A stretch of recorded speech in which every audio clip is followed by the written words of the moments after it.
The smell of old paper and wood polish had become so familiar I barely noticed it anymore. But tonight it clung to my clothes like a second skin as I rushed through the closing routine at Ashford City Library. My fingers fumbled with the keys, dropping them twice on the circulation desk before I finally managed to lock the main doors. The ancient grandfather clock in the reference section chimed 8 times, each gong a reminder that I was already running late. I'd told my sister Charlotte this was a terrible idea. Blind dates were for people who had time for romance, who didn't spend their evenings cataloging dusty first editions and dreaming of one day owning a bookshop that smelled of leather bindings and possibility. But Charlotte had been insistent, practically begging me to meet this mystery man she swore would be perfect for me. She described him as successful, well-mannered, and surprisingly patient. I'd laughed and told her those 3 qualities rarely existed in the same person. But she'd already given him my description. The red silk blouse she'd bought me for my birthday. The one I'd protested was too bold for someone like me. The bus stop was 3 blocks away, and my practical flats clicked against the wet pavement as I half walked, half jogged through the September drizzle. The weather had turned suddenly, as it often did in Ashford, catching the city between seasons. My cotton jacket offered little protection, and I could feel dampness seeping through to my shoulders. I rounded the corner just in time to see the taillights of the number 17 bus pulling away from the curb, its red glow mocking me through the rain. A string of very unladylike words escaped my lips, the kind that would have scandalized the elderly patrons who frequented the library. I stood there, water dripping from my hair, staring at my phone as I calculated the timeline. The next bus wouldn't arrive for 45 minutes. Even if I caught it, I'd be over an hour late to the restaurant.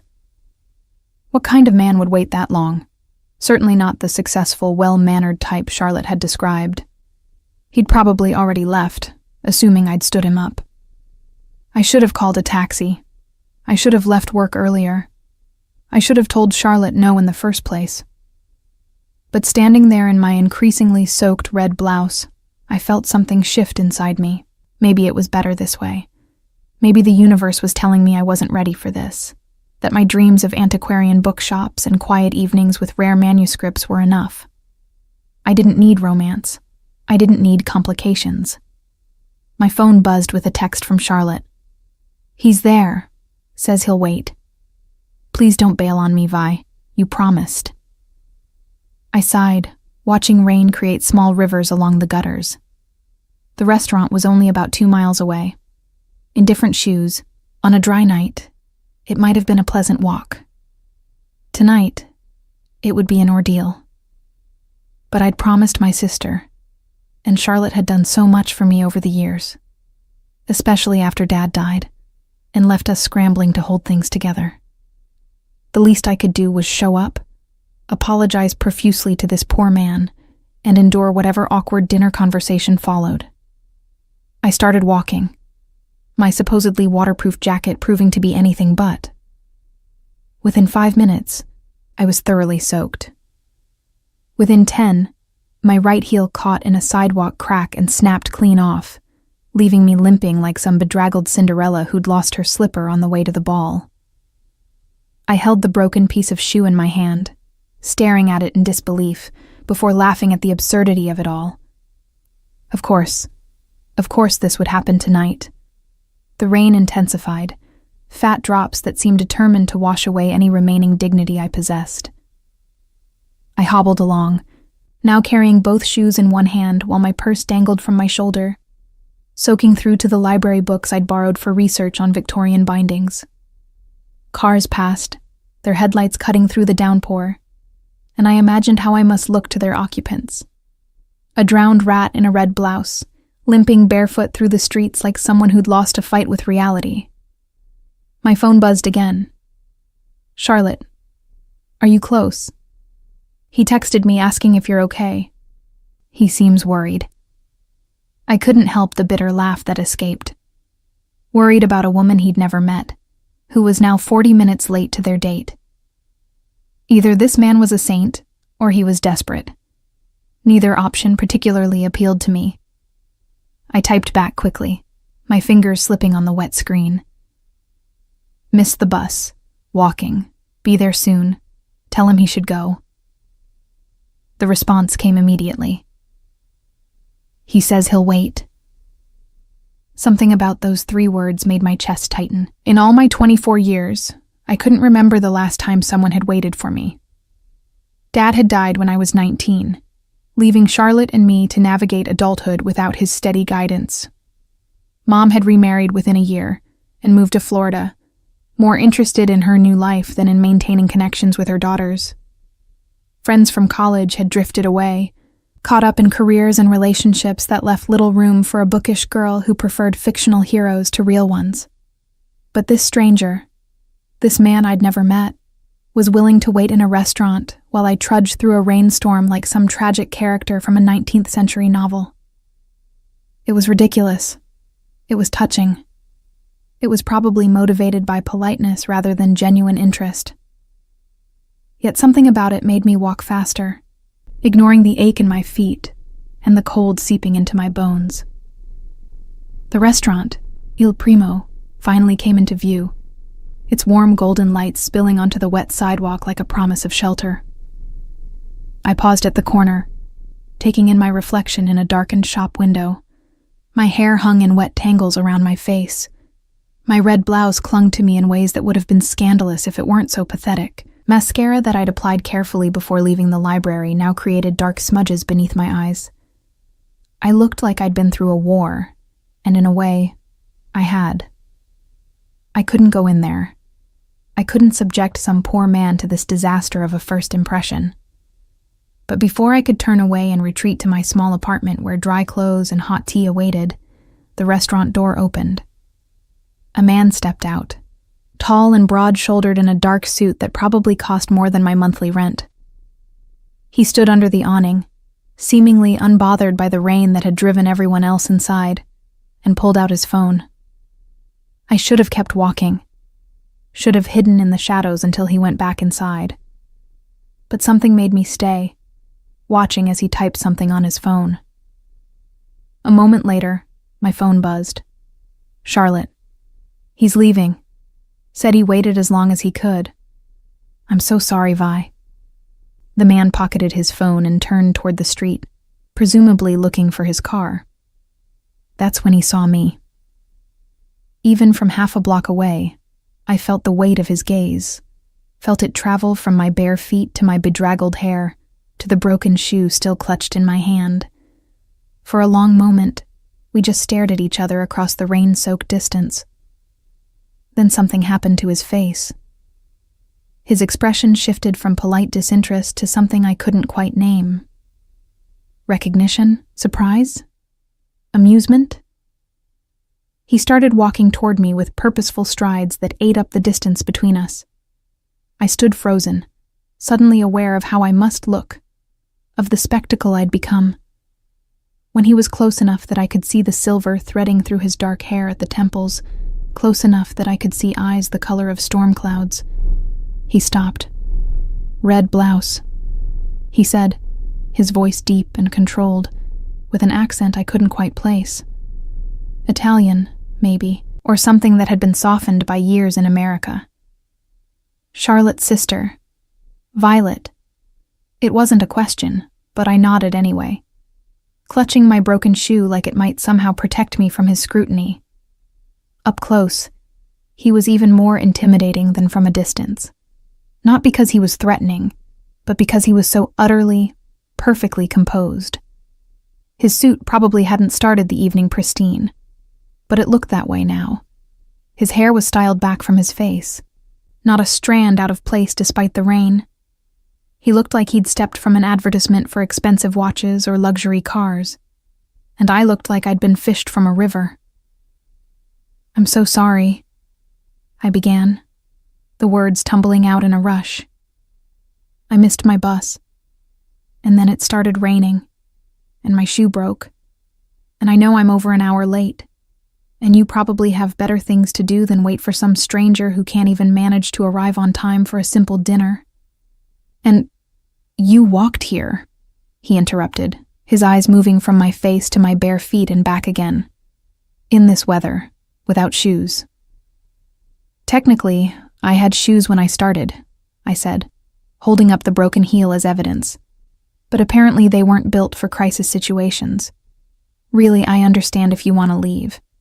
Charlotte shouldn't have pressured you into this.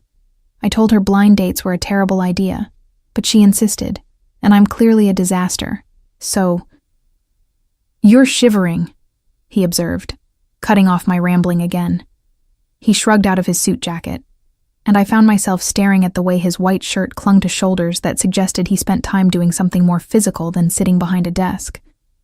Before I could protest, he draped the jacket around my shoulders. It was still warm from his body and smelled of something expensive and masculine. Cedar, maybe, with notes of something darker that I couldn't identify. I can't take your jacket, I protested weakly, even as I pulled it tighter around myself, grateful for the warmth. You already have, he pointed out, a hint of amusement coloring his tone. And you're going to keep it until we get you inside and dried off. We're not going inside, I said, forcing myself to meet his eyes, despite wanting to disappear into the pavement. Look at me. I can't walk into a nice restaurant looking like this. Everyone will stare. Let them stare, he said simply, as if it were the easiest thing in the world to ignore public opinion. You walked 2 miles in a rainstorm to meet me. The least I can do is buy you dinner. You don't owe me anything, I said, but my stomach chose that moment to growl loudly, betraying me. One corner of his mouth lifted in what might have been a smile. Your stomach disagrees. Come on, Violet. Let me at least get you warm and fed before you catch pneumonia. There was something about the way he said my name, with that slight accent wrapping around the syllables, that made something flutter in my chest. Or maybe it was just the cold. Or the absurdity of the situation. Or the fact that after an hour of waiting and watching me approach in the most undignified state imaginable, he was still standing here, offering me dinner instead of running for the safety of his undoubtedly expensive car. I don't even know your name, I said, grasping at one last reason to refuse. Weston, he replied, extending his hand formally despite the rain and my disheveled state. Weston Ashford.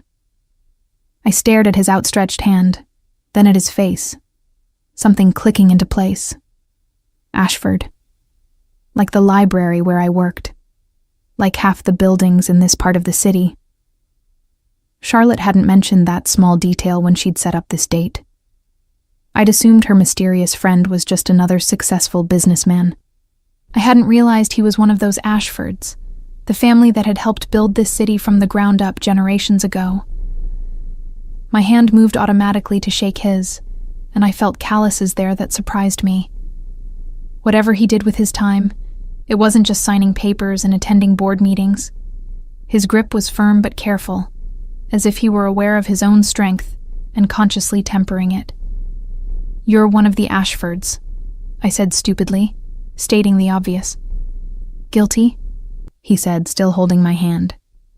Does that change your answer about dinner? Part of me wanted to say yes, wanted to use this revelation as an excuse to flee back to my comfortable, predictable life. But standing there in his jacket, with rain running down my face and his steady gaze fixed on mine, I found myself saying something entirely different. I should probably warn you that I'm not very good at this, I said. Dating, I mean. I'm much better with books than people. And I have a tendency to say awkward things when I'm nervous. And right now, I'm very nervous, so you should probably prepare yourself for me to say something mortifying at some point during dinner. That almost smile returned. I'll take my chances. He guided me toward the restaurant with a hand at my elbow that was more supportive than proprietary, as if he understood I might bolt at any moment. Which I might have, if my feet weren't so cold and my stomach wasn't so empty, and if there wasn't something about the way he'd waited, the way he'd walked toward me instead of away, the way he was looking at me now, like I was something more than a waterlogged disaster in a red blouse. The maitre d's eyes widened when he saw us, taking in my bare feet and sodden appearance with barely concealed shock. But Weston simply said something in rapid Italian that I didn't catch. And suddenly we were being ushered not to the main dining room where I'd imagined enduring stares from other patrons, but to a private room with a fireplace already burning and only one table set for two. "Better?" Weston asked, helping me into a chair positioned near the fire. I wanted to make a joke about special treatment for the embarrassing dates, but the warmth from the flames was already seeping into my bones, and I couldn't quite form words around the relief of it. Instead, I nodded, pulling his jacket tighter around my shoulders, even though I knew I should give it back. A server appeared with what looked like heated towels and a first aid kit, both of which were placed discreetly on a side table before disappearing again. Weston gestured to them. "For your feet." I'm assuming the walk wasn't kind to them. I looked down at my feet, now resting on the plush carpet, and noticed for the first time the small cuts and bruises that decorated them. I'd been so focused on getting here, on not disappointing Charlotte, on not thinking about how cold and wet I was, that I hadn't registered the pain. Now, with safety and warmth surrounding me, I felt every scraped heel and stubbed toe. "I'm fine," I lied automatically. Weston raised one eyebrow, a gesture that somehow communicated both skepticism and patience. "Humor me." There was something about the way he said it, gentle but unyielding, that made me reach for the towels. As I cleaned my feet, wincing at the sting, I became aware of him moving around the room, his phone in his hand as he made a quiet call in Italian. I caught only fragments, but enough to understand he was arranging for something to be delivered. When he finished, he sat across from me, finally close enough that I could see details I'd missed on the street. The small scar above his left eyebrow, the way his jaw was slightly off-center, as if it had been broken once and healed imperfectly. The calluses on his hands that spoke of work more physical than managing family businesses. And his eyes, which I'd thought were gray but were actually closer to blue, like the sky just before a storm. "Thank you," I said quietly, "for waiting, for not leaving when you had every reason to." "I told Charlotte I'd wait," he said simply. "I keep my promises. Even when they involve sitting alone in a restaurant for over an hour, even then." The next morning, I woke to find 3 missed calls from Charlotte and a text message that simply read, "Call me immediately. Emergency girl talk required." I groaned, pulling my blanket over my head as memories from the previous night flooded back. The dinner had lasted 3 hours. 3 hours during which I'd somehow managed to tell Weston Ashford about my dreams of owning an antiquarian bookshop, my tendency to arrange books by color when I was stressed, and my conviction that the best fictional love story ever written was in an obscure Victorian novel about star-crossed lighthouse keepers. He'd listened to all of it, asking questions that suggested genuine interest rather than polite tolerance. Even more surprisingly, I'd learned things about him. That he restored vintage motorcycles in his spare time, which explained the calluses, that he'd spent 2 years working construction in Italy before returning to Ashford to take over family obligations he'd never wanted, that he had a younger sister, Morgan, who'd apparently masterminded this blind date along with Charlotte behind his back. "They've been friends since college," he'd explained, something fond and exasperated in his voice. "Morgan thinks I work too much and need someone to force me to take breaks. Charlotte apparently thinks the same about you." "She's not wrong," I'd admitted. "I've been working double shifts at the library for the past year, saving every penny. The building I want for my bookshop is up for sale, but I'm still about 40,000 short." I'd said it without thinking, the kind of honest admission that would have horrified me under normal circumstances. But something about Weston made my usual filters dissolve. Maybe it was the wine we'd shared. Maybe it was the private room that created an illusion of intimacy. Maybe it was simply that after trudging through a rainstorm to meet a stranger, normal social barriers seemed silly. Now, in the bright light of morning, I cringed at my openness. What had I been thinking? Telling a near stranger about my financial situation, about my dreams that probably seemed quaint and impractical to someone from his world? Charlotte's next text was more specific. Weston texted Morgan. Says you're unexpectedly fascinating. That's Weston speak for smitten. Call me. I stared at the phone, something warm and alarming spreading through my chest. Fascinating? Me?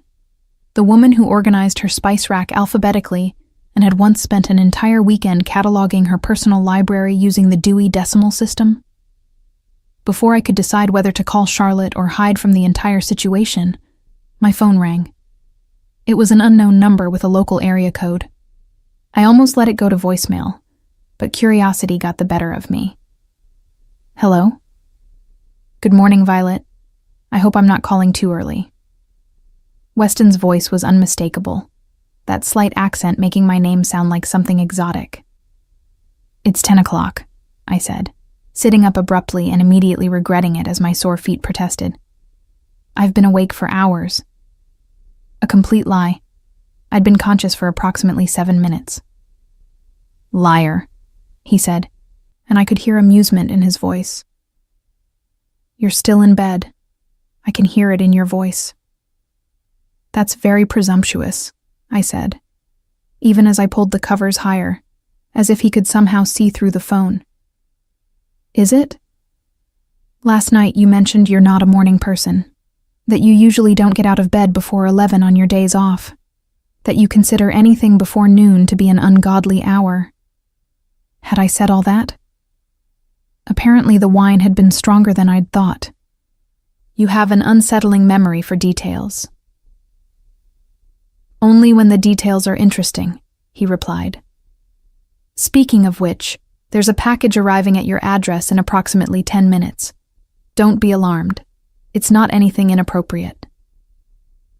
You're sending me things? I asked, alarm bells ringing despite his reassurance. We went on one date. That seems premature. Consider it an apology for the restaurant not having shoes in your size last night, he said. I noticed yours were beyond repair. I looked at the broken heels sitting sadly by my door, already consigned to the trash. You don't need to apologize for my shoe problems, or buy me new shoes. That's really not necessary. Violet, he said, and something about the way he said it made me stop protesting. Let me do this. Not because I think you can't take care of yourself, not because I'm trying to buy your affection, but because I want to. Because last night was the first time in longer than I can remember that I forgot about work and obligations, and just enjoyed being in someone's company. That's worth more than a pair of shoes. I didn't know what to say to that. In the silence that followed, I heard him sigh softly. I'm making you uncomfortable, he said. That wasn't my intention. If you'd prefer, I didn't contact you again. No, I interrupted, surprising myself with my vehemence. I mean, it's fine. You can send shoes. And call. If you want to. I wouldn't mind that. The understatement of the century. I wouldn't mind if Weston Ashford wanted to keep calling me, keep seeing me, keep looking at me the way he had across the dinner table when I'd been explaining my theory about fictional lighthouse keepers, like I was saying something worth listening to. Good, he said, and I could hear the smile in his voice. Because I'd like to see you again. Tomorrow night, if you're free. Nothing fancy this time. Just dinner at a place Morgan recommended. She says they have the best carbonara in the city. I love carbonara, I said, then immediately felt foolish for admitting it so enthusiastically. I know. You mentioned it last night when you were explaining your theory about comfort food being tied to childhood memories. I really did talk a lot, didn't I? I said, mortification setting in. You really did, he agreed. It was perfect. Say yes to dinner, Violet. Yes, I said, before I could think better of it. Yes to dinner. We talked for another 20 minutes about nothing important. The weather, the book I was currently reading, his sister's unfortunate habit of adopting stray cats. When we finally hung up, I sat in bed for a long moment, staring at my phone and trying to understand what was happening. Weston Ashford was interested in me. not in some abstract, obligatory way, because our sisters had set us up. Actually interested. Enough to call the morning after. Enough to remember details about lighthouse keepers and carbonara, and my shameful sleep habits. The doorbell rang, startling me out of my thoughts. The package. I threw on a robe and hurried to the door, opening it to find a delivery person holding an elegant box from a boutique I'd walked past countless times but never entered. The kind of place that didn't list prices because if you had to ask, you couldn't afford it. Inside the box were shoes. Not just any shoes, but beautiful, practical leather flats in a deep burgundy that would go with everything I owned. They were soft as butter, clearly handmade, with cushioned insoles that suggested someone had thought about comfort as well as style. There was also a note, written in precise, elegant handwriting. For the next time it rains. These are made by a cobbler in Florence who guarantees they're both waterproof and indestructible. I took the liberty of guessing your size based on the shoes you left at the restaurant last night. If they don't fit, let me know and I'll have them exchanged. W. I held the shoes, feeling the quality of the leather, and something in my chest tightened. This wasn't some generic gift grabbed by an assistant. He'd thought about it, remembered the rain, considered that I might need shoes that could withstand my tendency to walk instead of taking taxis. It was thoughtful in a way that made me want to cry, which was ridiculous because they were just shoes. Except they weren't just shoes. They were proof that last night had been real, that I hadn't imagined the connection or the way he'd looked at me, or the 3 hours that had felt like minutes. They were a promise that tomorrow night would happen, that this wasn't some one-time anomaly, but the beginning of something. I called Charlotte, who answered on the first ring with, "Finally, tell me everything." "He sent me shoes," I said, looking at them like they might disappear if I looked away. "Italian shoes," Charlotte corrected, clearly already briefed by Morgan. "From that place in Florence that makes them custom. Do you have any idea how much those cost?" "I don't want to know," I said, because putting a number on them would make me feel obligated in ways I wasn't ready to process. "Did he ask to see you again?" "Tomorrow night, someplace with good carbonara." Charlotte squealed, the sound piercing enough that I had to pull the phone away from my ear. "Vi, this is amazing. Do you know how long it's been since Weston dated anyone? Morgan says he hasn't shown interest in a woman in over 2 years. Not since—" She stopped abruptly. "Not since what?" I asked, curiosity piqued. "Nothing. Just, he had a bad experience. But that's his story to tell, not mine. The point is, you clearly made an impression, a big one." After we hung up, I spent the rest of the day trying not to obsess about the upcoming dinner, while simultaneously obsessing about it.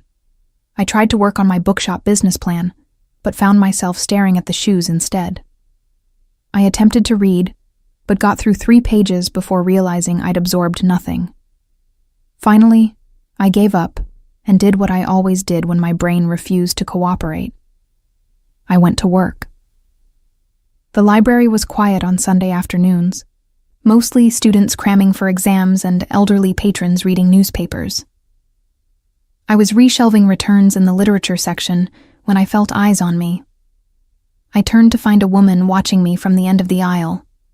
She was probably in her 50s, impeccably dressed in a way that suggested wealth and taste, with sharp eyes that assessed me with unsettling thoroughness. "Can I help you find something?" I asked, offering my professional librarian smile. "You're Violet Reynolds," she said. Not a question. "Yes," I said slowly, unease prickling down my spine. "I'm sorry. Do we know each other?" "Not yet," she said, moving closer with measured steps. "But I know who you are, and I know you had dinner with my nephew last night." The emphasis on my nephew made it clear exactly which nephew she meant. This was a member of the Ashford family, which meant I was being evaluated, assessed for worthiness or threat or whatever criteria wealthy families used when an outsider appeared in their carefully controlled sphere. "It was just dinner," I said, keeping my voice level, even as my heart began to race. "Nothing is ever just anything with Weston," she replied. "He called me this morning, first time he's initiated contact in 6 months, asked about a property that's for sale downtown, an old building that would be perfect for, and I quote, an antiquarian bookshop run by someone who actually cares about books." The room seemed to tilt slightly. He'd asked about the building, the one I'd mentioned wanting, the one I'd admitted I couldn't afford. My mind spun with the implications. "I didn't ask him to do that," I said quickly. "I didn't ask him for anything." "I know," she said, and her expression softened slightly. "That's precisely why he's doing it. Weston doesn't respond well to people who want things from him. He's spent his entire life surrounded by those types, but someone who wants nothing, who's content to simply be herself, without calculation or ulterior motive." She studied me with those sharp eyes.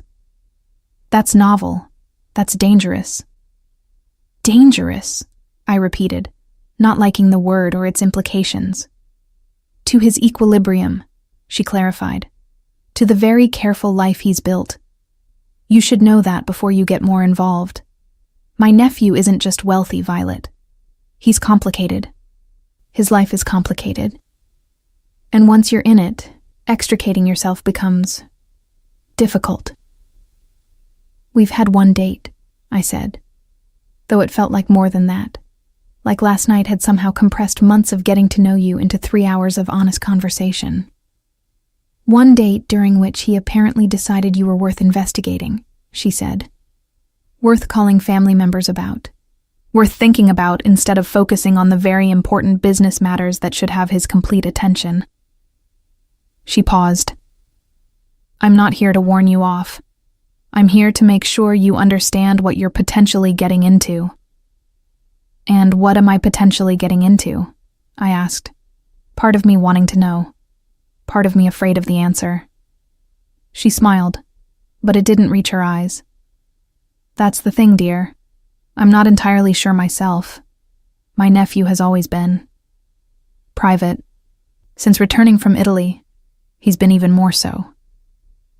But I do know this. When Weston commits to something, he commits completely. It's both his greatest strength and his greatest weakness."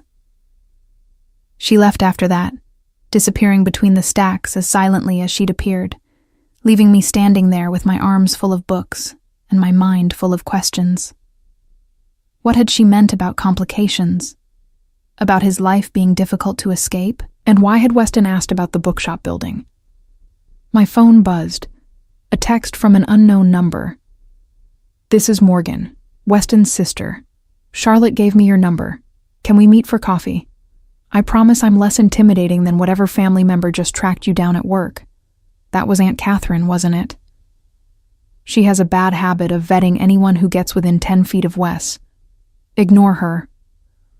Or at least don't let her scare you off. Please? My brother needs someone like you, M."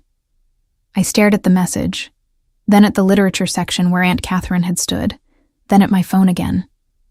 Less than 24 hours since our first date, and I was already being investigated by family members, receiving mysterious warnings, and somehow caught up in something I didn't fully understand. The smart thing would be to cancel tomorrow's dinner, to thank Weston for the lovely evening and the beautiful shoes, and then politely extract myself from whatever complicated situation his aunt had referenced. I could go back to my safe, predictable life of books and saving money and dreaming about a future that felt manageable because it was entirely under my control. But as I looked down at the burgundy leather flats I'd worn to work, at the evidence of Weston's attention to detail and thoughtfulness, I knew I wasn't going to do the smart thing. I was going to show up for carbonara tomorrow night. I was going to see where this led, complications and all. I texted Morgan back. "Coffee sounds good. Tomorrow morning, before I talk myself out of this entire thing." Her response was immediate. 10 a.m. at Stella's on 5th. And don't worry. Whatever you're imagining, it's probably not as bad as you think. Or maybe it is. But at least the coffee will be good. That night, lying in bed, I pulled up the Ashford family on my phone. There was surprisingly little, given their prominence. Old photographs of charity galas and ribbon-cutting ceremonies, business announcements. But very little about Weston specifically, and nothing at all about what he'd been doing in Italy, or what had brought him back. I was about to give up when I found a single article from 2 years ago. A brief mention in the society pages about the Ashford family welcoming home their prodigal son after an extended stay abroad. But it was the photo that made me pause. Weston standing slightly apart from his family, his expression closed and distant in a way that made him look like a stranger wearing a familiar face. What had happened in those 2 years?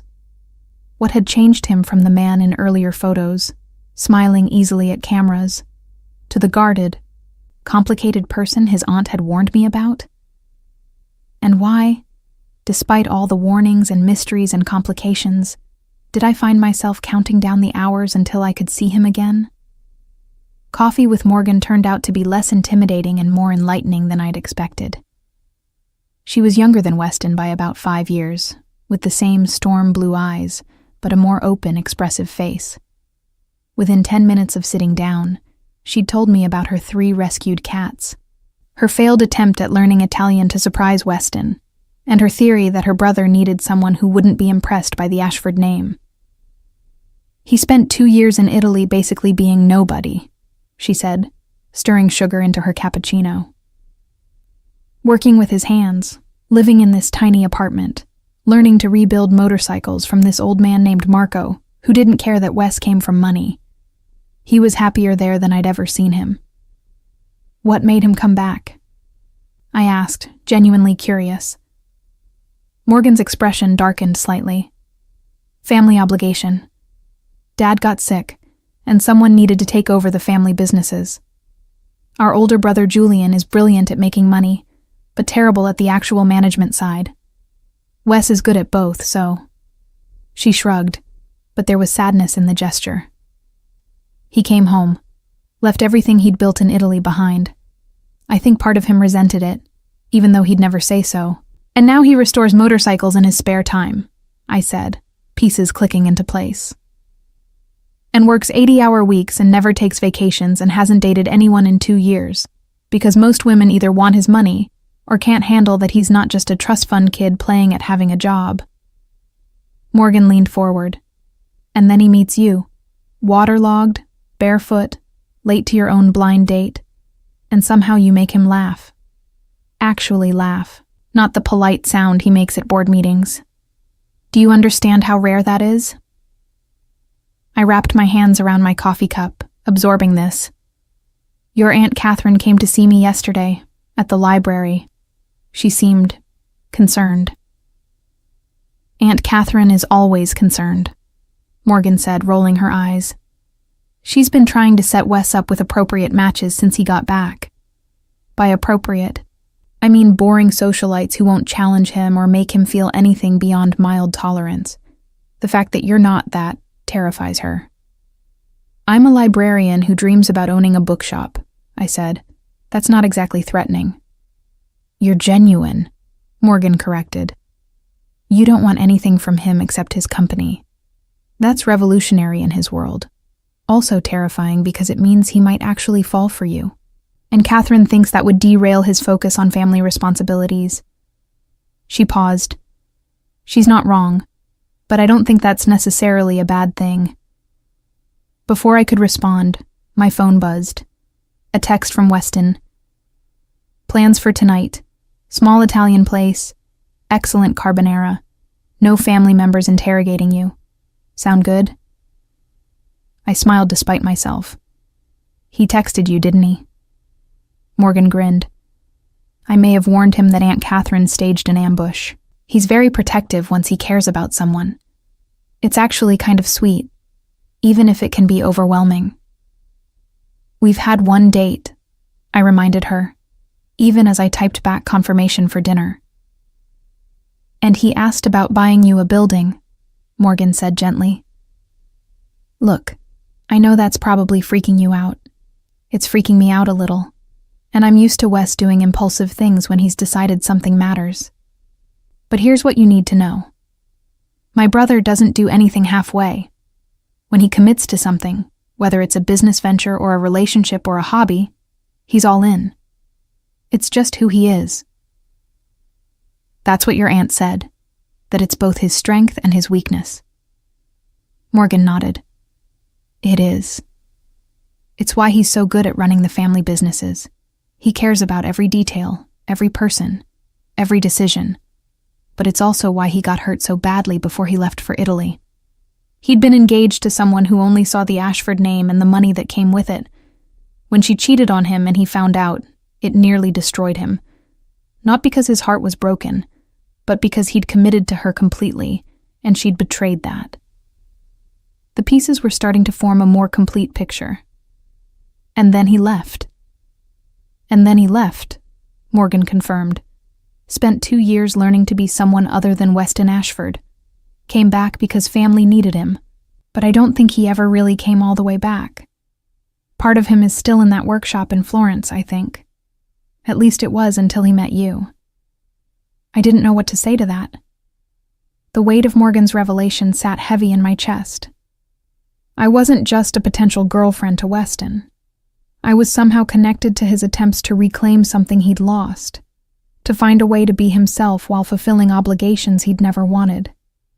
That's a lot of pressure to put on someone after one date, I said quietly. I know, Morgan said sympathetically, which is why I'm telling you now before things get more complicated. You deserve to go into this with open eyes. My brother is wonderful, but he's also intense and complicated and comes with a whole family of people who will have opinions about you. If that's too much, it's okay to say so now. I thought about Weston waiting over an hour in the restaurant, about his jacket around my shoulders and his careful attention to my torn feet, about the shoes that suggested he'd been paying attention to more than just my words, about the way he'd asked about the bookshop building, not as a grand gesture, but as someone genuinely interested in helping me achieve my dreams. I want to see where this goes, I said finally, even if it's complicated. Morgan's smile was brilliant. Good, because between you and me, Wes needs complicated. He's had easy and appropriate his whole life. It's never made him happy.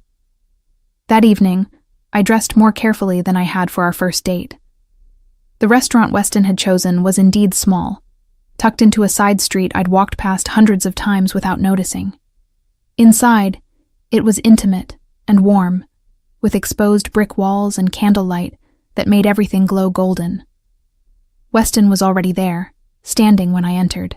He was dressed casually tonight, dark jeans and a charcoal sweater that made his eyes look more blue than gray. His expression when he saw me made something flutter in my chest. No rain this time, he said, pulling out my chair with old-fashioned courtesy. And you're wearing the shoes. They're perfect, I said, extending one foot to show him. And waterproof. I tested them. You tested waterproof shoes? His almost smile appeared. I stood in my shower wearing them for 5 minutes while reading a book about Victorian bookbinding, I admitted. My neighbors probably think I'm insane. I think you're thorough, he said, and the way he said it made it sound like a compliment. We ordered carbonara and wine, and for the first hour, conversation flowed easily. He told me about a vintage Ducati he was restoring, and I told him about a first edition I'd found at an estate sale. We argued good-naturedly about the best translation of Dante, and he taught me a few words in Italian that weren't in any textbook I'd studied. But as the plates were cleared and coffee arrived, something shifted. Weston's expression became more serious, and I knew the easy part of the evening was ending. Morgan told you, he said. Not a question.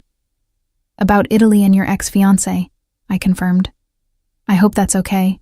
She seemed to think I should know. She's probably right, he said, tracing the rim of his coffee cup with one finger. I should have told you myself. I just wasn't sure how to bring it up. Hi, I'm emotionally unavailable because someone I trusted betrayed me. Isn't great first date conversation. Neither is, I walked 2 miles barefoot in the rain because I'm too stubborn to admit defeat, I pointed out. But here we are. That earned me a genuine smile. Here we are. He paused, considering his words carefully. What else did Morgan tell you? That you asked about the bookshop building. His expression became unreadable. Does that bother you? I don't know yet, I said honestly. Part of me is flattered, part of me is worried about what it means, and part of me is terrified of owing anyone anything, especially someone I barely know. You wouldn't owe me anything, he said immediately. That's not how this would work. Then how would it work? I asked. Because from where I'm sitting, accepting help from someone I've known for 2 days seems either incredibly foolish or incredibly presumptuous. Weston leaned back in his chair, studying me with those storm blue eyes. What if I told you I had a proposition? One that would benefit both of us with no strings attached. I'd say that sounds too good to be true. Hear me out, he said. The building you want is owned by a family friend who's been trying to sell it for 2 years. It's in a part of downtown that's transitioning but hasn't quite arrived yet. Most potential buyers see risk. I see opportunity, especially if it's turned into something that draws foot traffic. He paused. Like an antiquarian bookshop. I can't afford it, I said flatly. Even if he came down on the price, I'm still short. I know, Weston said. Which is where my proposition comes in. I'll provide the financing for the building and renovation costs. You'll run it as you see fit. After 5 years, assuming the business is profitable, ownership transfers to you completely. No debt, no repayment schedule, just yours. I stared at him, trying to process what he was offering. Why would you do that? Because I need someone I can trust, he said simply. And I think you might be that person. You've known me for 2 days, I repeated. How can you possibly trust me? Weston leaned forward, his expression intense. Because in 2 days, you haven't once asked me for anything. You haven't tried to impress me or position yourself or calculate what you could gain from knowing me. You've just been yourself, honest, sometimes awkwardly so, but genuine. Do you know how rare that is in my world? That doesn't explain why you'd give me a building, I said, my heart racing. I'm not giving you anything, he corrected. I'm making an investment. And more than that, I'm making a request. He paused, seeming to gather his thoughts. I need someone to pretend to be my fiancé. The words hung in the air between us, so unexpected that for a moment I thought I'd misheard. Your what? My family is pushing me to accept an arranged alliance with the Carreras, another old money family, he said, his voice tight with frustration. It's business dressed up as romance, and I want no part of it. But they won't accept that unless I have a compelling reason to refuse. A serious relationship would be that reason. And you want me to pretend to be in a serious relationship with you? I said slowly, still trying to wrap my mind around this. For 8 months, he said. That's how long until the Carreras finalize their own business dealings with a family in Chicago. After that, the pressure for an alliance will disappear. We'd need to appear together at family functions, some public events. Act like a couple in love. He met my eyes. In exchange, I'll finance your bookshop. No conditions, no repayment. Whether we date for real afterward or never see each other again once the 8 months are over. This is insane, I said. But even as I said it, my mind was calculating. 8 months of playing a role in exchange for my dream. The bookshop I'd been saving for, planning for, dreaming about since I was 16 years old. No more double shifts at the library. No more watching that building sit empty while I scraped together funds that never seemed to accumulate fast enough. It is insane, Weston agreed, but it's also practical. My family gets off my back about the Carreras. You get your bookshop, and we both get time to figure out if what started between us 2 nights ago is something real or just good first date chemistry. What if it's real? I asked. What happens after 8 months if we actually fall for each other? Something flickered in his eyes. Then we'd deal with that when it happens. But I can't promise you anything beyond the arrangement, Violet. I can't promise that I'm capable of giving you what you deserve. All I can offer is honesty about what I can give right now. I should have said no. Should have stood up, thanked him for the lovely dinners and the thoughtful shoes, and walked out before I got any more tangled in whatever complex situation he'd just proposed. But sitting there across from Weston Ashford, seeing the vulnerability beneath his careful control, I found myself asking a different question. What would the rules be for this arrangement? Relief crossed his face, so fleeting I might have imagined it. We'd need to be convincing in public. My family can spot a fake relationship from miles away, but in private it would be whatever we wanted it to be. I wouldn't expect anything physical unless that's something we both genuinely wanted. Your life remains your own. Your choices remain your own. The only thing I'd ask is that for 8 months, when we're in public together, you let me introduce you as my fiancé. And after, I asked. After 8 months, what happens to us? That depends on what develops between us, he said. Maybe by then we'll be genuinely together. Maybe we'll be friends. Maybe we'll never want to see each other again. But whatever happens, the bookshop is yours. That's the deal. I looked at him across the candlelit table, at this complicated man who restored motorcycles and asked about bookshops and had somehow gone from stranger to something more in the span of 2 extraordinary evenings. Every logical part of my brain was screaming that this was a terrible idea. But another part, the part that had walked 2 miles in the rain rather than give up, was whispering that maybe terrible ideas sometimes led to extraordinary outcomes. I need time to think, I said finally. Take all the time you need, Weston replied. But Violet? Whatever you decide, I meant what I said. You've reminded me what it feels like to be myself, instead of just the person everyone expects me to be. That's worth more than any building or business arrangement. As he walked me to my apartment later, his hand warm and steady at the small of my back, I realized that somewhere between the broken shoe and the carbonara, between the warnings and the revelations, I'd already made my decision. I was going to say yes. To the arrangement. To the complications. To whatever came next. Because 24 years of being safe and practical had never once made me feel the way I felt standing next to Weston Ashford. Like maybe, just maybe, I was exactly where I was supposed to be. 3 days after Weston's proposition, I stood in front of the building that would become my bookshop, keys heavy in my hand, and disbelief still swirling in my chest.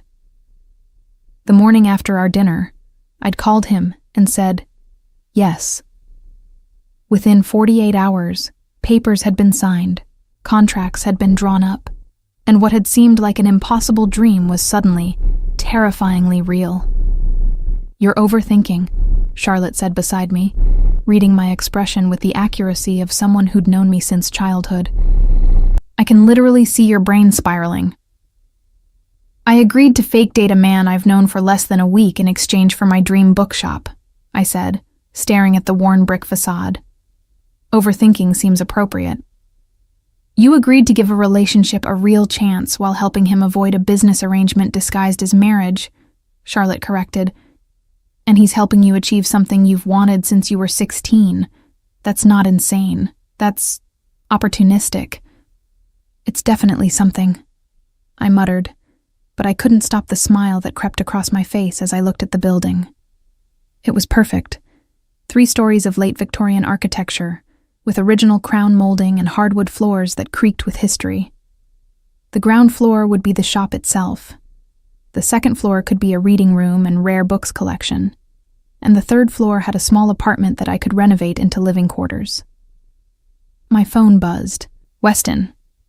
How does it feel to be a property owner? Well, almost. Papers are filing. Morgan wants to know if you need help with renovation plans. She's apparently secretly always wanted to design a bookshop. Who knew? I smiled at the message, typing back, "Tell her I'd love her help." And it feels surreal.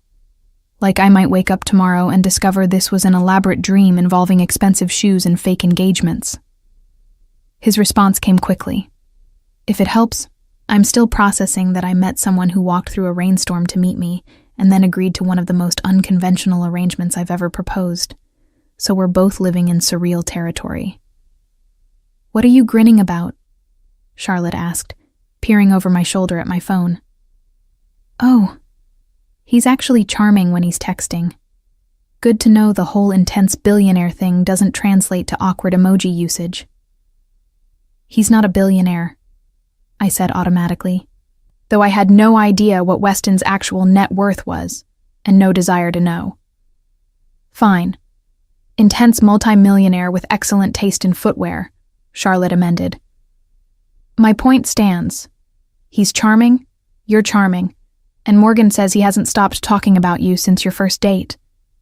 Which for Weston apparently translates to mentioning you more than once in conversation, which is the equivalent of normal people writing sonnets." I unlocked the building's front door, and we stepped into dust-filled air and possibility. The space was larger than I'd imagined, with exposed brick walls and tall windows that would flood the room with natural light once they were cleaned. I could already see it. Dark wood shelves lining the walls, comfortable reading chairs tucked into corners, the smell of old paper and leather bindings replacing the current mustiness. "This is going to be incredible," Charlotte breathed, walking through the space with the same reverent wonder I felt. "Vi, you're going to have an actual bookshop. Your bookshop." "In 8 months, assuming the arrangement works," I said, the practical part of my brain refusing to be silenced, "and assuming Weston's family doesn't see through us and realize this is all fake." "Is it fake, though?" Charlotte asked, turning to face me. "You like him. Don't pretend you don't. And Morgan says he's completely smitten with you, which is Weston speak for falling hard." "We barely know each other," I protested, but the words felt hollow even to my own ears. "You knew him well enough to agree to this," Charlotte pointed out, "and well enough to trust that he won't pull the building out from under you if things don't work out romantically. That's either incredibly naive or incredibly perceptive. Given that you're one of the most cautious people I know, I'm betting on perceptive." Before I could respond, the bell above the door chimed. We both turned to find Weston standing in the doorway, looking somehow both perfectly put together and slightly rumpled. He wore dark jeans and a leather jacket that made him look less like a businessman and more like the motorcycle enthusiast Morgan had described. "You weren't answering your phone," he said to me, though his eyes were taking in the space with an expression I couldn't quite read. "I wanted to make sure you were okay." "I'm fine," I said, suddenly hyper-aware of Charlotte's presence and her knowing smile. "Just processing." "Understandable," he said, moving further into the space. "This is a lot to take in." He looked around, and I saw something shift in his expression. Approval mixed with something softer. "It's perfect for you. I can already see it." "You can?" I asked, surprised that he'd understand my vision without explanation.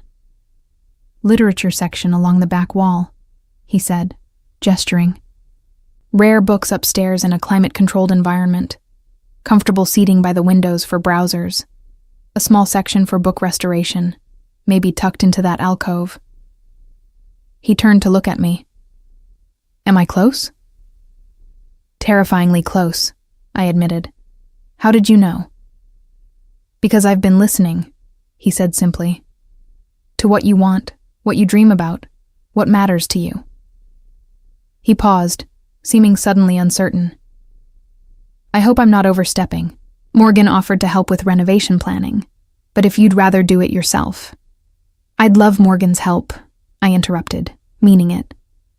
"And yours, if you have time between running family businesses and your secret motorcycle restoration habit."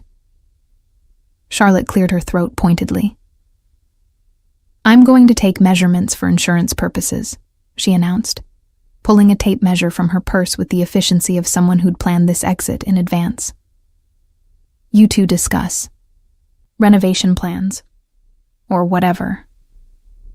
She disappeared toward the back of the building, leaving Weston and me alone in the dusty space.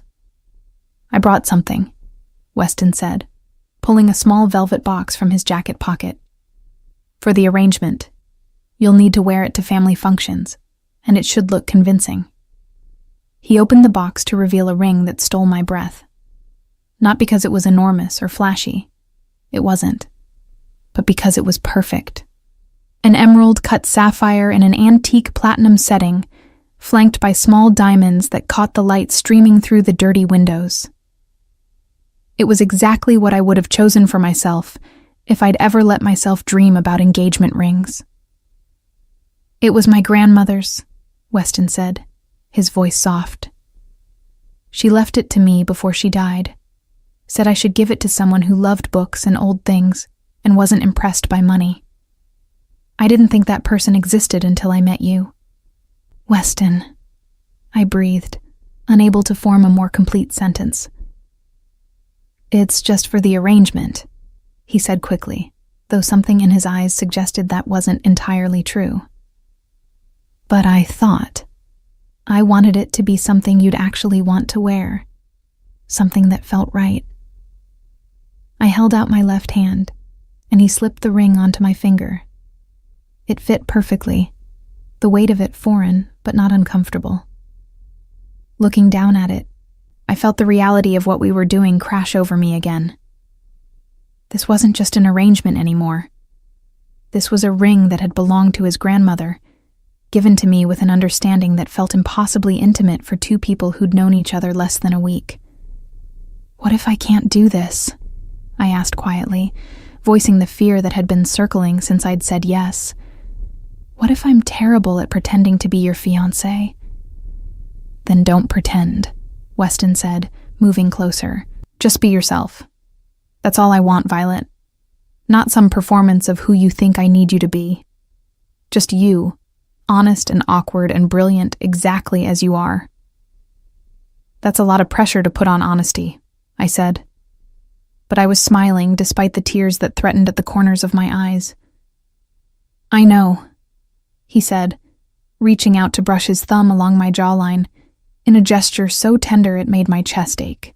But if we're going to do this, really do this, we need to start from a place of truth, even if the circumstances are unconventional. Unconventional is definitely one word for it, I said, looking down at the ring again. Your family is going to have questions about how we met, how long we've known each other, why we're moving so fast. Let them ask, Weston said. We'll tell them the truth, that our sisters set us up, that I waited for you while you walked through a rainstorm, that I've never met anyone who made me feel the way you do. All of that is real, Violet. The timeline might be compressed, but the feelings aren't fabricated. Aren't they? I asked, needing to hear him say it clearly. No, he said firmly. Whatever this is between us, it's real. The arrangement just gives us a framework to explore it without the pressure of either of our families interfering. 8 months to figure out if what we have is sustainable, if it's something we both want to build on. And if it's not? I asked. If at the end of 8 months we realize this was just chemistry and good timing? Then we part as friends, and you have your bookshop, he said. But Violet, I don't think that's how this ends. Before I could ask what he meant, Charlotte reappeared from the back room.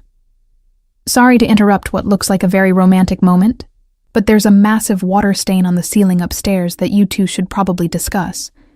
And also, Vi, you're wearing a ring that's definitely worth more than my car, so I'm assuming the fake engagement is now official? I looked down at the sapphire on my finger, then up at Weston, who was watching me with an expression that made my heart stutter. I guess it is. Good, Charlotte said.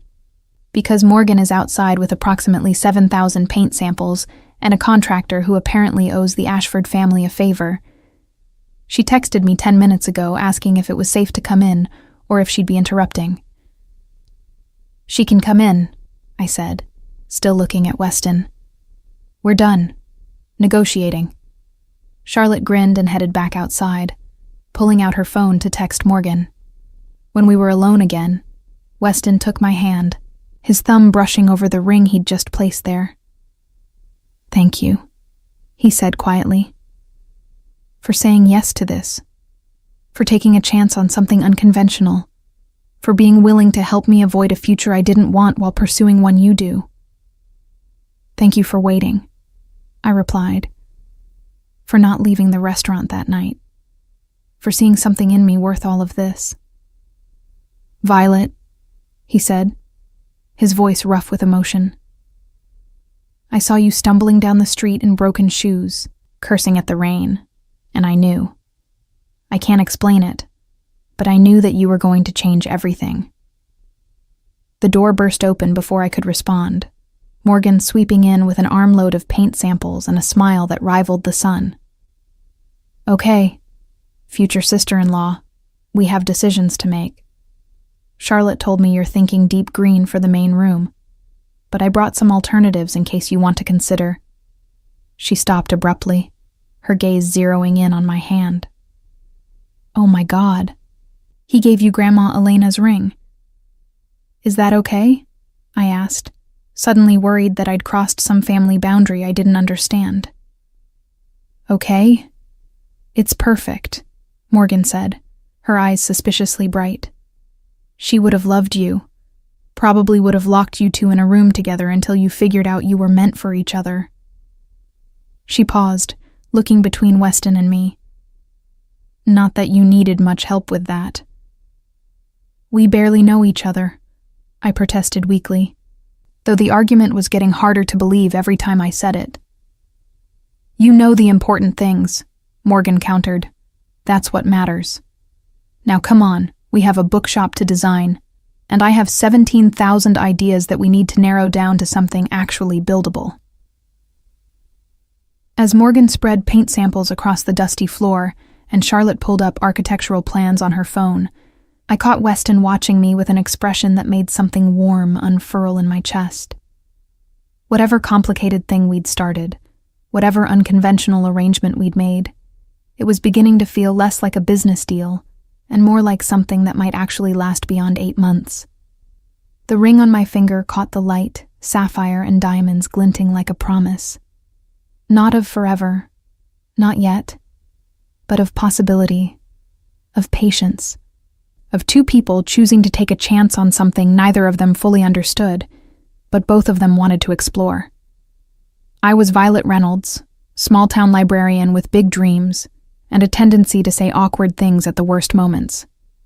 And somehow, improbably, I was also the fiancé of Weston Ashford, complicated and intense and surprisingly gentle when he thought no one was watching. 8 months suddenly felt both impossibly long and not nearly long enough to figure out where this was all heading. But as I stood in my almost bookshop, surrounded by people who already felt like family, I realized that maybe that was the point. Some things couldn't be planned or controlled or made to fit into neat timelines. Some things just had to be lived, moment by unexpected moment, until you looked back and realized that the story you'd been telling yourself about your life had transformed into something entirely new. And I was ready for that transformation, terrifying as it was. I was ready for all of it. The next 3 weeks passed in a blur of paint samples, renovation meetings, and increasingly frequent couple appearances that started to feel less like performance and more like routine. Weston picked me up from the library every evening, always with coffee in hand, because he'd noticed I never remembered to eat lunch. We had dinner with Morgan twice, with Charlotte and her husband once, and attended a Ashford family charity event where I met more relatives than I could possibly remember. Everyone seemed to accept our engagement without question, though I caught Aunt Catherine watching us with sharp eyes at the charity gala. But even she'd softened slightly when Weston had described my plans for the bookshop, with genuine enthusiasm, his hand never leaving the small of my back as we'd made the rounds through his family's social circle. "You're good at this," I'd whispered to him during a quiet moment between conversations. "At what?" he'd asked, accepting champagne flutes from a passing waiter and handing me one. "Making it feel real," I'd said, taking a sip to avoid his gaze. "The way you talk about me, about us, it's very convincing." "Violet," he'd said, waiting until I looked at him. "I'm not acting. That's the part you keep missing." Before I could respond, we'd been pulled into another conversation, another round of congratulations and questions about wedding plans we hadn't made because the wedding would never happen. Or so I kept telling myself, even as the lie felt less convincing every time Weston looked at me like I was something precious. The bookshop renovation was progressing faster than I'd expected. Morgan had connections to contractors who moved with impressive efficiency, and within 2 weeks, the worst of the structural issues had been addressed. The water damage upstairs was repaired, new electrical wiring was being installed, and the hardwood floors had been refinished to bring back their original warm honey glow.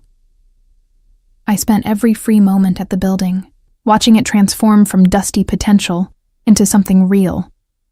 Weston often joined me, showing up in worn jeans and t-shirts instead of his usual suits, ready to help paint or move heavy furniture or debate the merits of different shelving configurations. It was during these times that I saw glimpses of the man Morgan had described, the one who'd spent 2 years in Italy working with his hands, finding peace in physical labor instead of boardroom decisions. "You're happier here," I observed one evening as we painted the main room's accent wall a deep forest green. "Than in your office." "I'm happier with you," he corrected, not looking up from the careful brush strokes he was applying. "The location is secondary." I didn't know how to respond to that, so I didn't. We worked in companionable silence for another hour, until my phone rang with a number I didn't recognize. "Hello? Is this Violet Reynolds?" a woman's voice asked. Professional, but with an edge of urgency. "Yes. Who's calling?"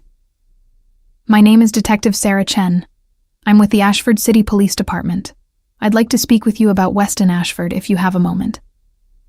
My stomach dropped. Is he okay? Did something happen? "He's fine," Detective Chen assured me quickly. "But there are some things you should know about the man you're engaged to.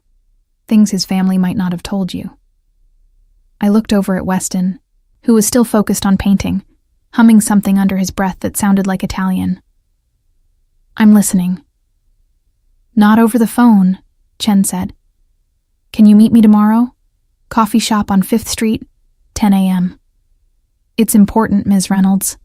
There are aspects of the Ashford family business that go beyond legitimate enterprises. If you're going to marry into that family, you deserve to know what you're getting into." After we hung up, I stood frozen, paint roller in hand, mind racing.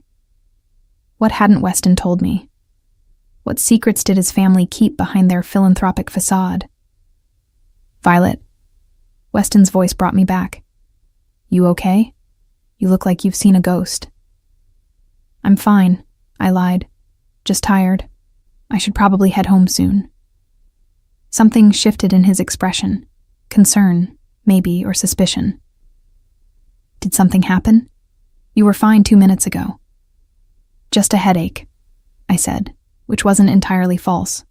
My head was starting to pound with the weight of Detective Chen's implications. "Rain check on finishing the accent wall?" "Of course," he said, but his eyes remained concerned as he cleaned his brushes and walked me to my car. "Violet, if something's wrong—" "It's nothing," I interrupted. "Just tired from the long week. I'll see you tomorrow?" "Tomorrow," he agreed, but the worry didn't leave his face as he watched me drive away. The next morning, I arrived at the coffee shop 15 minutes early, anxiety churning in my stomach. Detective Chen was already there, a woman in her 40s with kind eyes and an expression that suggested she'd seen too much to be easily shocked. "Ms. Reynolds," she greeted me, gesturing to the seat across from her. "Thank you for meeting me." "You said there are things I should know about Weston," I said, skipping pleasantries. What things? Chen pulled a folder from her briefcase and slid it across the table. The Ashford family has been under investigation for the past 18 months. Nothing we can prove yet, but there are patterns. Money moving through shell corporations. Businesses that operate at a loss, but somehow stay open. Connections to individuals with known ties to organized crime. My hands were cold as I opened the folder. Inside were surveillance photos, financial documents with highlighters marking suspicious transactions, and reports detailing the Ashford family's various business holdings. But it was the photographs that made my breath catch. Weston, clearly photographed without his knowledge, meeting with men whose faces had been annotated with names and criminal records.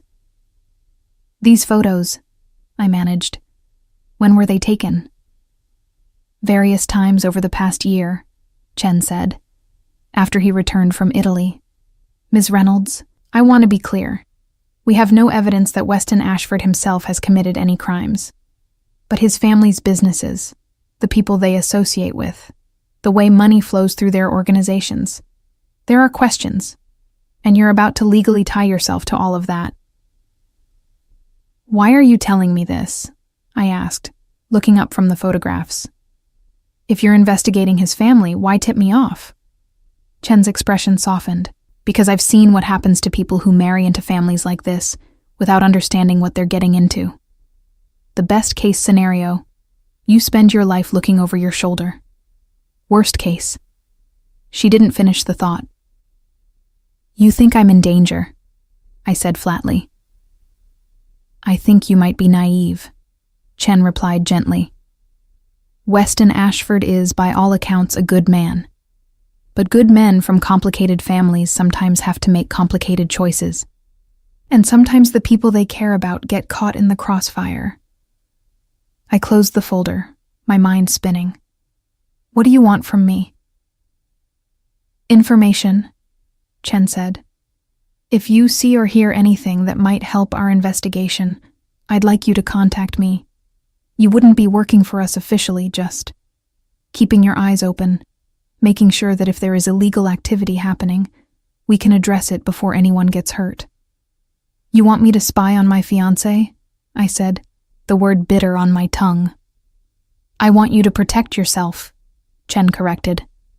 And if Weston is as good as everyone says, then helping us clear his name should be in everyone's best interest. She left her card on the table when she departed, and I sat staring at it for a long time. Protect yourself. But from what? Weston had been nothing but honest with me. Nothing but kind. He'd given me my dream bookshop, asked only that I help him avoid an arranged marriage, and shown me more consideration in 3 weeks than most men managed in 3 months. But the photographs didn't lie. Whatever his family was involved in, it was serious enough to warrant police surveillance, and I was about to be legally connected to all of it. My phone buzzed. Weston. Lunch today? Want to show you the new shelving that arrived this morning. I stared at the message, then at Detective Chen's card, then back at the message, making a decision that would either be the smartest or stupidest thing I'd ever done. I texted back. Yes to lunch. Need to talk to you about something.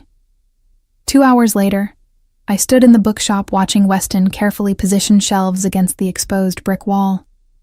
He'd dressed down again today, and there was paint in his hair from yesterday that he'd apparently never noticed.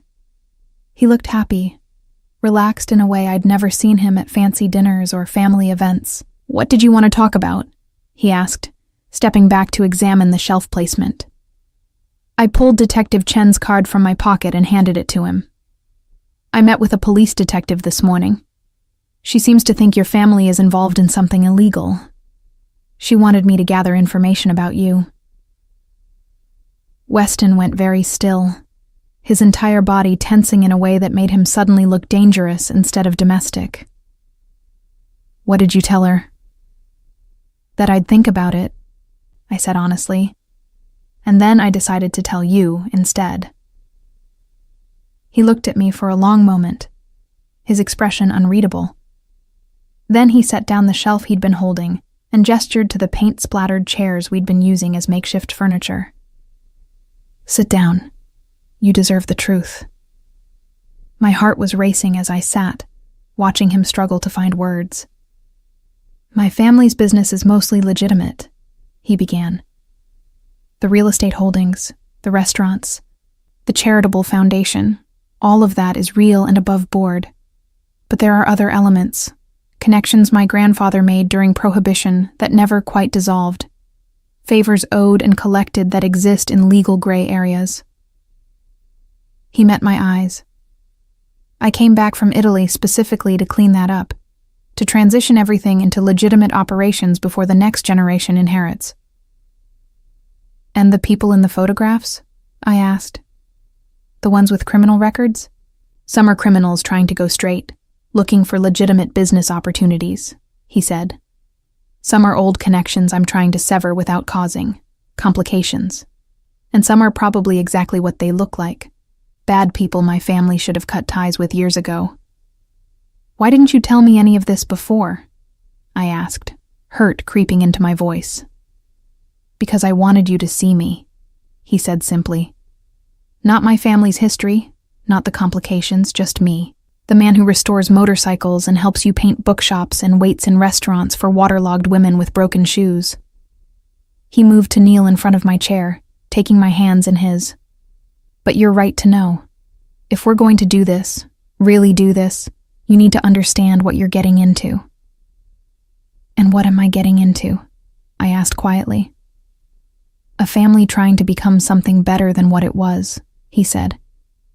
"A man who's falling for you so fast it terrifies him, and possibly some danger, if I can't complete the transition away from the old ways before someone decides I'm a threat to their interests." "That's a lot," I managed, my voice shaky. "I know," he said. "And if it's too much, I understand. I'll still honor our agreement about the bookshop, but I won't ask you to risk your safety for an arrangement that was always meant to be temporary." I looked down at our joined hands, at the ring on my finger that had belonged to his grandmother, at this complicated man who'd somehow become the center of my world in just 3 weeks. "What if I don't want it to be temporary?" His breath caught. "Violet." "I told Detective Chen no," I interrupted. "Before I came here, I called her and said I wouldn't spy on you. Because whatever complicated things your family is involved in, I've seen who you are. And I want to see where this goes, even if it's messy and complicated and possibly dangerous." Weston pulled me from the chair into his arms, holding me with a desperation that spoke of how much my answer mattered. "You're either incredibly brave or incredibly foolish," he murmured against my hair. "Probably both," I admitted. "But I'm choosing this. I'm choosing you." He pulled back just enough to look at me, his storm blue eyes intense with emotion. "Then I'm choosing you too. Not as an arrangement, not as a convenience, as a real relationship with all the complications and possibilities that come with it." "Even though we barely know each other?" I asked. "We know the important things," he said, echoing Morgan's words from weeks ago. "The rest is just details we'll figure out as we go." He kissed me then, and it wasn't the chaste kiss we'd shared for appearances at family functions. This was real and deep and full of all the things we hadn't said, but both felt. When we finally broke apart, both breathless, I rested my forehead against his. "I'm still scared," I admitted. "Good," he said. "So am I. It means we're paying attention." We spent the rest of the day working on the bookshop, but something had shifted between us. The touches were more frequent, more genuine. The conversations went deeper. And when he drove me home that evening, he walked me to my door and kissed me goodnight, like it mattered. Like I mattered. Like this thing between us was no longer an arrangement, but something that could break both our hearts if we weren't careful. "Be safe," he said, pulling away reluctantly. "I'll see you tomorrow." "Tomorrow," I confirmed. "Always tomorrow." As I watched him drive away, I touched the ring on my finger and wondered what I'd just committed myself to. But beneath the fear was something else. Hope, maybe. Or the beginning of love. Whatever complicated future we were building, it was ours to shape, and I was ready to see what we could create together. The call came at 2 a.m, 3 months into what was supposed to be an 8-month arrangement, but had evolved into something real and terrifying and more precious than I could have imagined. Weston's name on my phone screen sent my heart racing before I'd even answered.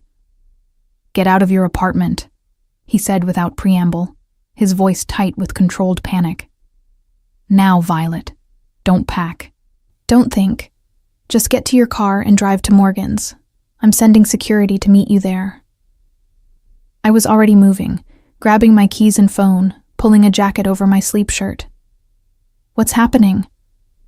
"Someone tried to kill me tonight," he said, and my blood turned to ice. "They failed, but they know about you. About us. I need you somewhere safe until I can figure out who and why." "Are you okay?" My voice was shaking as I ran down the stairs of my building, car keys clutched in my suddenly numb fingers. "I'm fine. Few scrapes, nothing serious." "Violet, promise me you'll go straight to Morgan's. Don't stop. Don't talk to anyone. Just drive." "I promise," I said, already in my car, locking the doors and starting the engine with trembling hands. The drive to Morgan's took 20 minutes that felt like hours. Weston stayed on the phone the entire time, his voice the only thing keeping my panic at bay. By the time I pulled into her driveway, there were 2 black SUVs already there, and Morgan was standing in her doorway with her arms wrapped around herself despite the jacket she wore.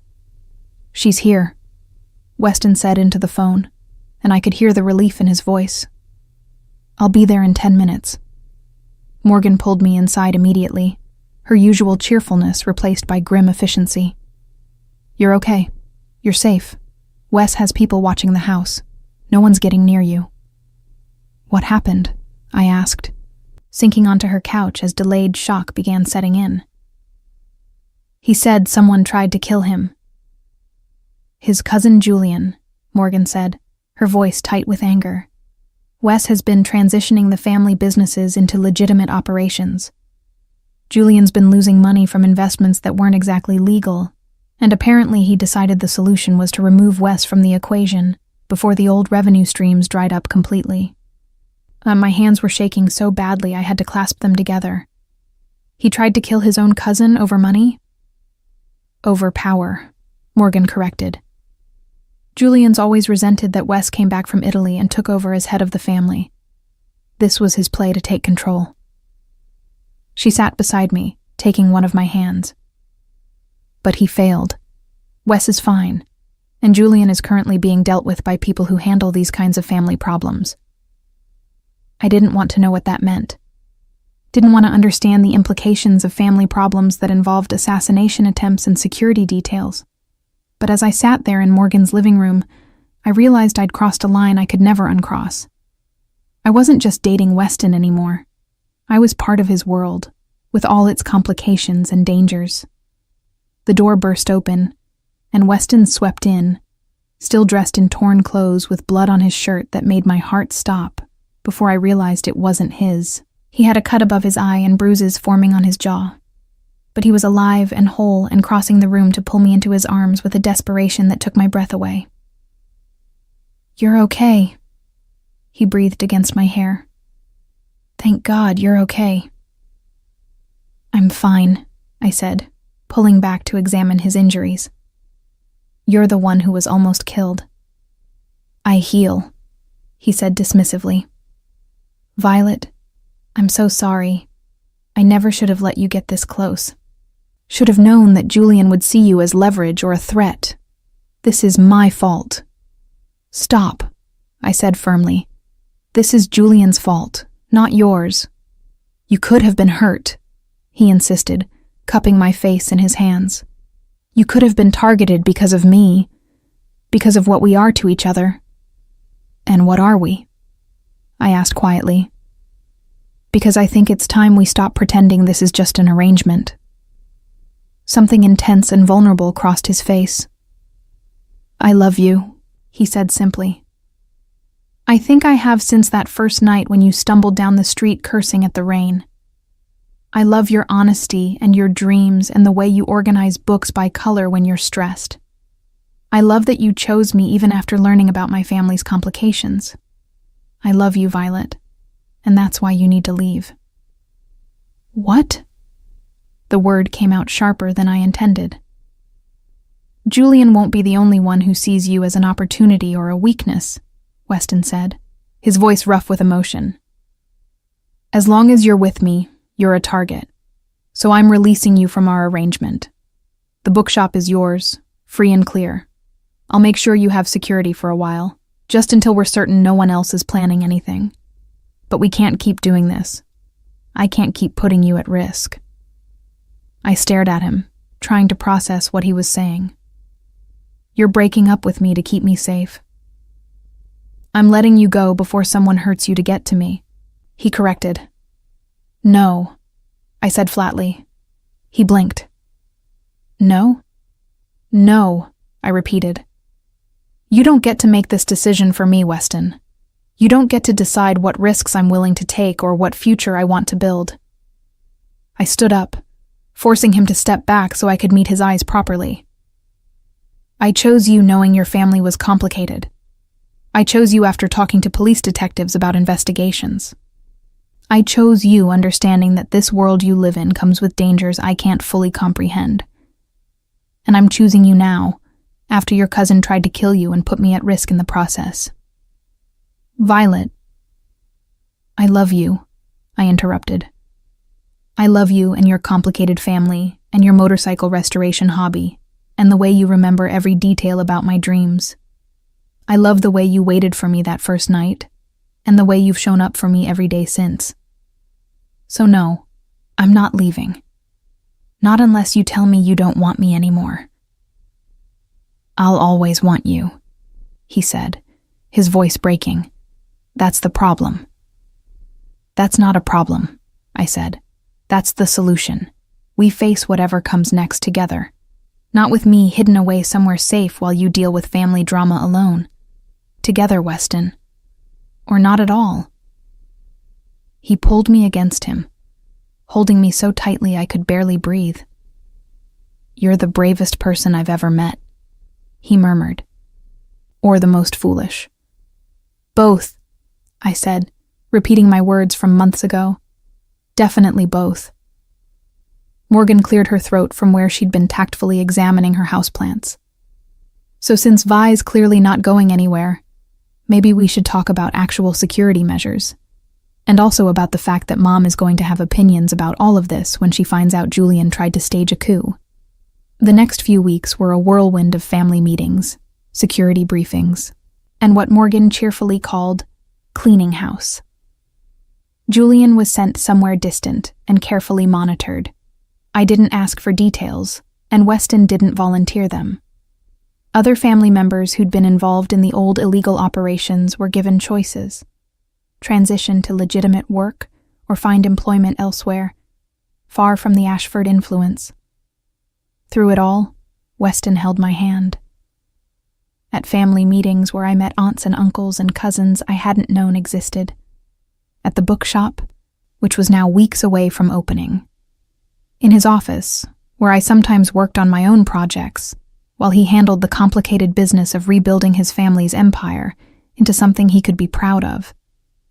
But it was during one of these quiet moments, surrounded by his financial reports and my collection of book catalogs, that everything changed again. I need to tell you something, I said, setting down the antiquarian dealer's catalog I'd been reviewing. And I'm not sure how you're going to react. Weston looked up from his laptop, concern immediately crossing his face. What's wrong? Nothing's wrong, I said quickly. At least I don't think it is. But remember that charity gala we attended 2 months ago? The one where everyone kept joking about how I only drank sparkling water? His expression shifted from concern to something else. Violet, are you pregnant? I confirmed. my hand moving unconsciously to my stomach. About 7 weeks. I found out yesterday, and I've been trying to figure out how to tell you, because this isn't part of our arrangement, and we've only been actually together for 3 months, and your family is in the middle of this massive transition, and... He was across the room before I could finish, pulling me into a kiss that was somehow gentle and desperate at the same time. When he pulled back, his eyes were suspiciously bright. "A baby," he breathed. "We're having a baby. I know it's terrible timing," I started, but he silenced me with another kiss. "It's perfect timing," he corrected. "A new beginning for all of us. A family built on choice instead of obligation." Over the following months, everything shifted again. The bookshop opened to surprising success, with a literary community embracing what I'd built. Weston officially handed over the family business operations to Morgan and his younger brother, stepping back to focus on his restoration workshop and the family we were building. And 1 year to the day, after I'd missed my bus and walked through a rainstorm to meet a stranger, I stood in a small church, surrounded by family and friends, exchanging vows that were no longer part of an arrangement, but a promise of forever. "I waited for you," Weston said during his vows, his hand covering mine and the barely visible bump of our daughter growing between us. "That first night, and every night since. And I'll keep waiting for you, through every challenge and complication and unexpected joy that comes our way." "I chose you," I replied, tears streaming down my face. "When you were a stranger in a restaurant, when your family was complicated, when your cousin tried to tear us apart. I chose you then, and I'm choosing you now, and I'll choose you every day for the rest of our lives." Charlotte was crying openly in the front row. Morgan was grinning despite her own tears. And Aunt Catherine, who'd initially thought I was completely wrong for Weston, blew her nose loudly into a handkerchief and murmured something about lighthouse keepers that made Morgan dissolve into laughter. 3 months later, our daughter Eleanor arrived, named after the grandmother whose ring I still wore, whose love story with her husband had inspired Weston to believe that sometimes the best relationships started in the most unexpected ways. And 5 years after that, when Eleanor asked how Mommy and Daddy had met, Weston told her the truth, that Mommy had missed her bus and walked through a rainstorm with a broken shoe, and Daddy had waited because sometimes the best things in life were worth waiting for. "Even when they show up late and soaking wet?" Eleanor asked, giggling. "Especially then," I said, catching Weston's eye across our bookshop's reading room, where he was helping a customer find a first edition of their favorite novel. "The best love stories never follow the plan." Because ours certainly hadn't. What started as an arrangement born of convenience had transformed into something real and lasting and more precious than any plan could have predicted. We'd built a life together, not perfect, not without its complications, but entirely our own. And every day, as I organized books in the shop we'd created together, as Weston taught Eleanor about motorcycle engines in his workshop, as we tucked our daughter into bed and found moments of quiet connection in the chaos of family life, I thought about that rainy night when everything changed. Sometimes the best decisions are the ones that terrify you. Sometimes love finds you when you're least prepared for it, dripping wet and carrying broken shoes and cursing at the universe. And sometimes, if you're very lucky, someone waits for you in the rain. Not because they have to, but because they've already decided you're worth every complicated, beautiful, unexpected moment that follows.